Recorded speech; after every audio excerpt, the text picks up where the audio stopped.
I'll tell you a story about my son, my now 10-year-old. About 2 or 3 years ago, he was struggling with staying focused in math. And he loves math.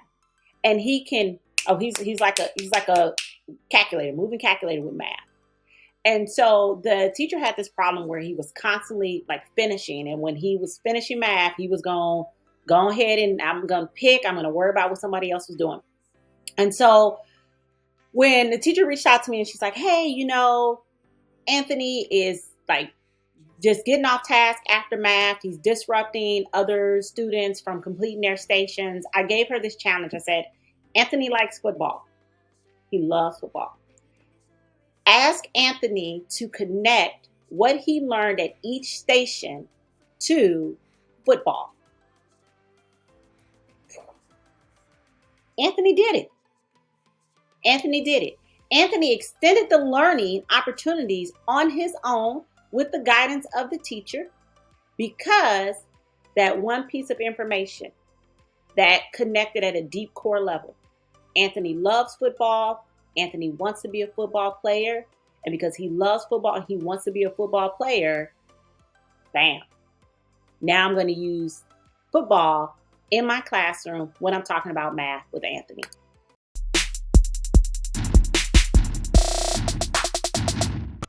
So again, the thing we have to understand is if students don't understand why it's important to them, why they need it, how it connects to their overall thing that they're interested in, they don't want it, right?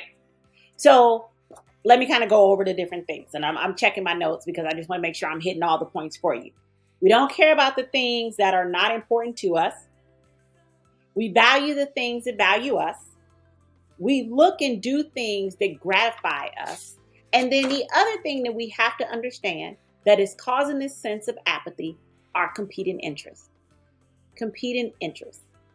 It is not that you want to get the Nikes over the Adidas, and that you're just like not interested in purchasing Nike altogether. It is just something about the Adidas that caught your attention, that piqued your interest, that you looked at as a way to solve your problem.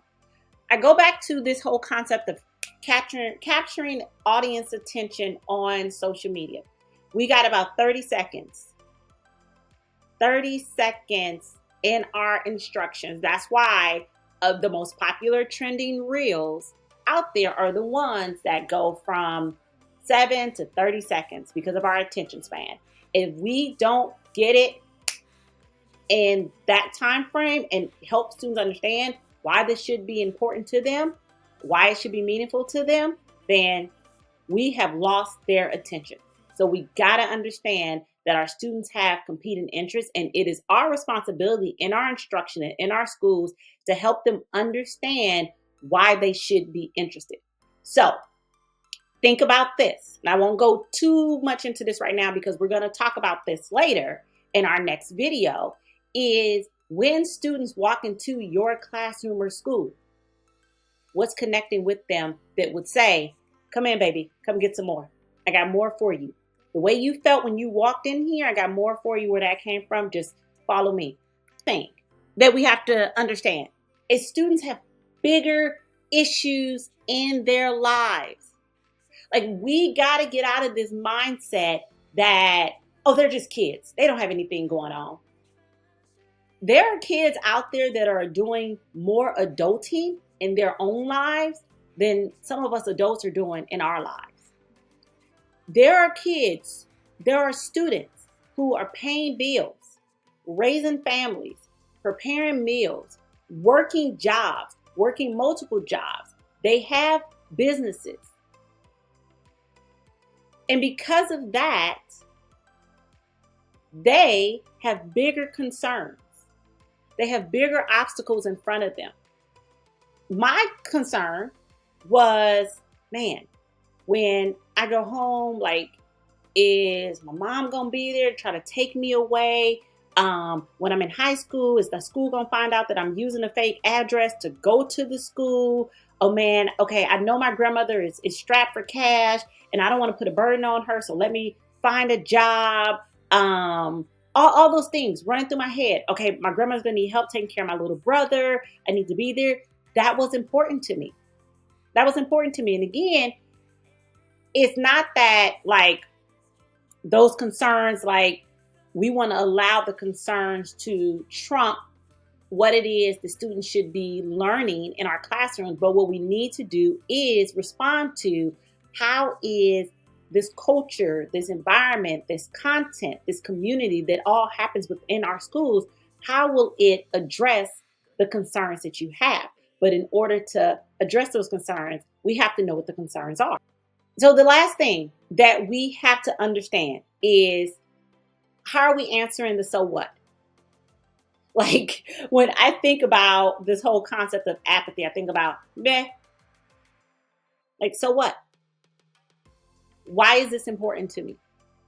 Why is this so important to me that I should, other than the fact that you think I should be here right now, or that I should be, and our kids, they hip on game. They a lot of them are aware of the public education system and that it was designed to create workers, right? And we're trying to push past that. But the public education system was designed to prepare people to enter into the factory system. And we are still keeping up with that way of life. And for some of our students, they're seeing millionaires on YouTube, right? They're seeing billionaires out there. So what? Why is what you're teaching so important? When they're on YouTube, when they're on TikTok, guess what?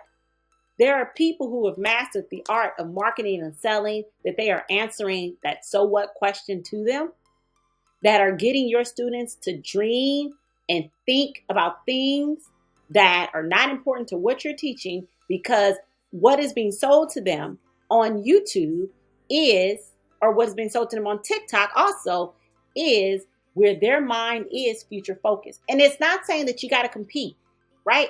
How can we in our classrooms complement what they're being sold to on social media?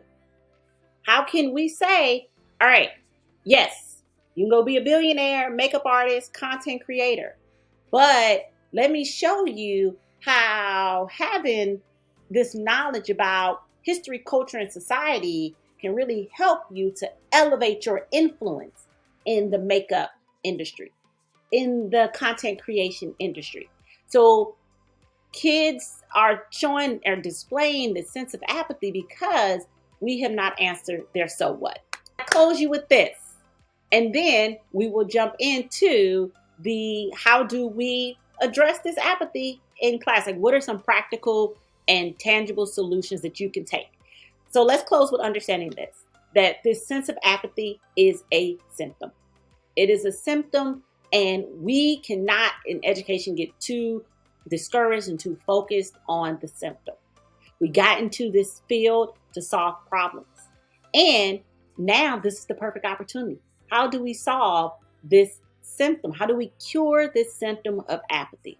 Well, like any good practitioner, we have to go to the root cause of what is solving the sense of apathy. So I gave you guys the root causes. Next time we're going to talk about how do we cure this sense of apathy, so that way we can twist the way teaching and learning happens in your classroom and schools, and speak to your needs and meet your needs in the classroom. Because I know how it feels to be around people who just don't care. It's draining. But hopefully when we address the root causes of why our students don't care, it will then refill our reservoir of hope, because we're going to create cultures and climates in schools where our students, they see a way out of a future that they traditionally and historically haven't seen a way out of. All right, so I'll check you guys out in the next video, and goodbye.